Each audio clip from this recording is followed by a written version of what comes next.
Okay, hi guys. So, I am here to discuss the procedure during of an escape or jailbreak. So, these are the following which mga pawaagi sa kanang pagtakas no sa pinirisuhan. Okay, let's start. A. When a jailbreak is in progress or has just occurred, the control center shall immediately sound the alarm and the superintendent or the commander of the guards shall be notified. So, if nanay mahitabo nga jailbreak no, kana ang central control mo nay mo pa-sound sa alarm para ang tao ani ang superintendent or ang commander ma-notified nga doon na di nitak nang nahitabo sa pinirisuhan. And B, at the first sound of the alarm, all inmates shall be locked in their respective cells, while those in work detail shall be marched in orderly manner to their cells. So una nga alarma ko no, ang mga tanan nga piniriso or inmates kana ang na ilak sila sa ilang tagsa-tagsa nga cells or quarter, while other nga katong nag-work nang sila ang ilang buhaton magmarcha ni sila in orderly padung sa ilang quarter. C. All prison personnel who are not on duty shall report to the prison immediately and make themselves available for emergency deployment. The armorer shall issue firearms to members of the custodial force who shall be immediately dispatched to strategic posts.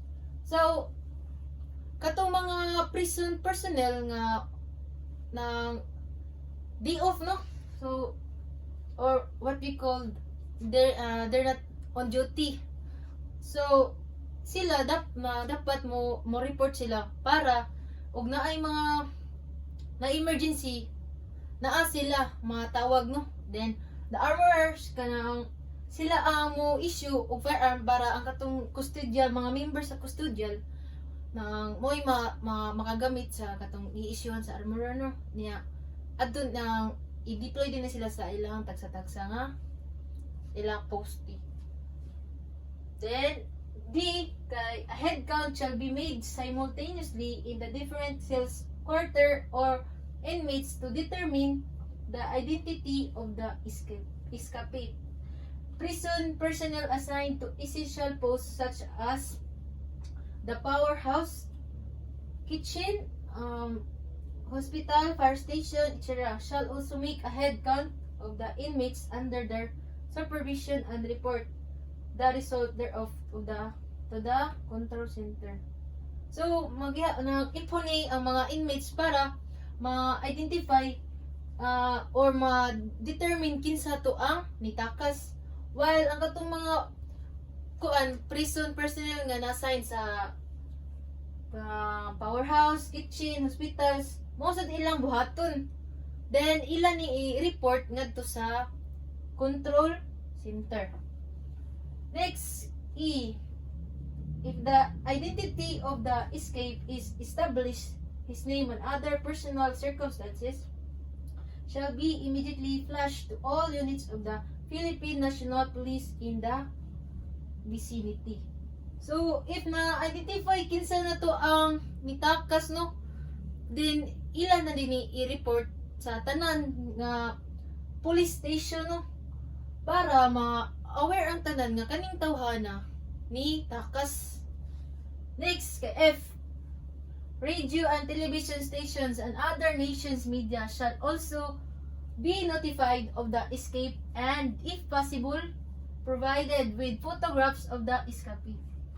So, makaklaron man o makasabot nga moani nga ang mga kanang like media, news, or radio, television, dapat sila ma-notified about sa katong nitakas para para ma-aware ang tanan no na ma-spread ba nga hala kani tawana nakatakas unya dapat mo-provide sila og kanang photographs para ma-identify bang ay kana si kuan nang ipinado mo dinayangan ana ba something like that.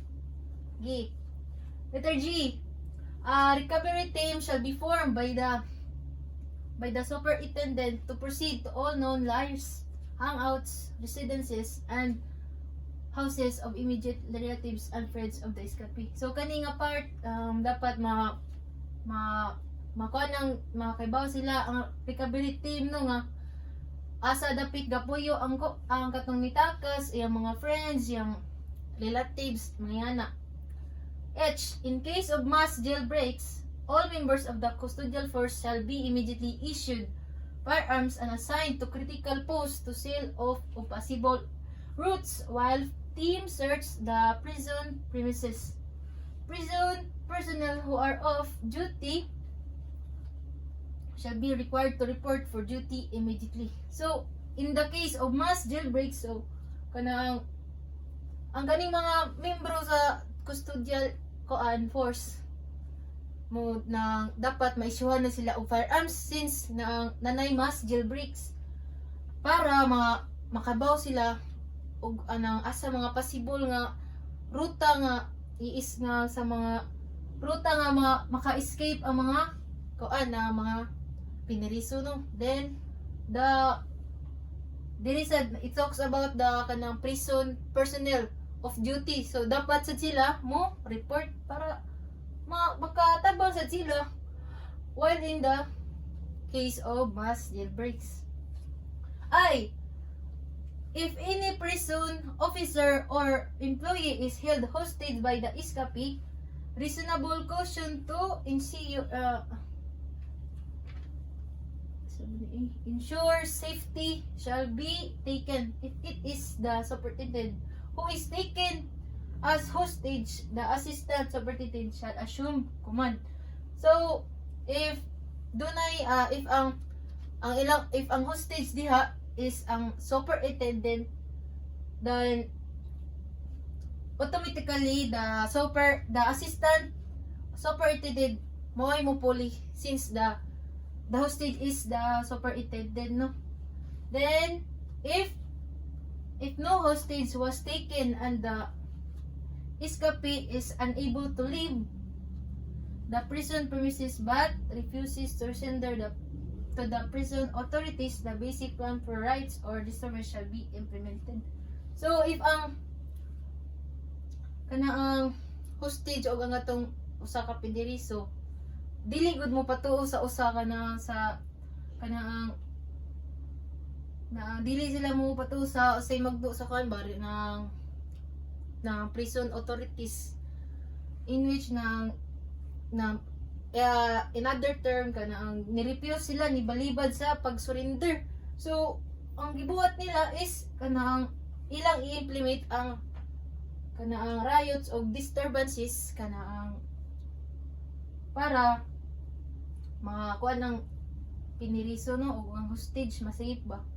Then key, after the escape, the superintendent shall conduct an investigation relative to the escape to determine the liability of the officer under whose custody the inmate escaped, and review of security procedures and ocular inspections of the prison facilities shall also be made to determine the existence of any gaps or flaws. A reports on the result of said review shall be submitted to the secretary.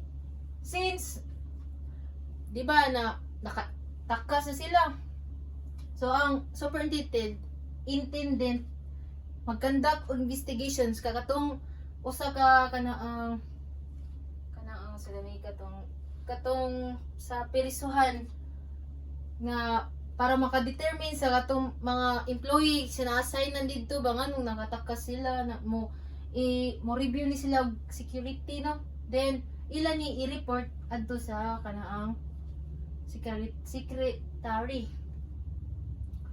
Then sa section 6, emergency plans for calamities subject to the available personnel and funding resources a person shall establish emergency plans in cases of plants, power failure, and natural disaster, such as floods, earthquakes, and other calamities. The plan shall cover the specific roles of personnel present, the alarm system to be used, the emergency power unit to be utilized, and the kind of security to be provided, and such other matter as are necessary to ensure the safety and security of persons, prison personnel, and inmates. Likewise, the plan shall also include detailed procedures for the evacuation of inmates in cases of floods, earthquakes, and other calamities.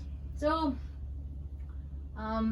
in this section 6, it talks about the emergency plans for calamities. Para na kini, since na may calamities, kanang all kanang available personnel kanang mag-establish ni sila og funding resources, such as when in cases of power failure, mag-andam ni sila og kanaang sa umaabot like kanaang floods, earth, para safety pud ang mga inmates.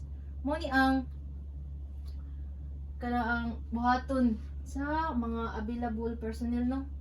Then na in reflect sa ato pareha na to, mag-andam ta niya na ba na para makasurvive gud ta in case of naay mga natural calamities nga umaabot ba, something like that. Yeah, then more guro ni, and I thank you.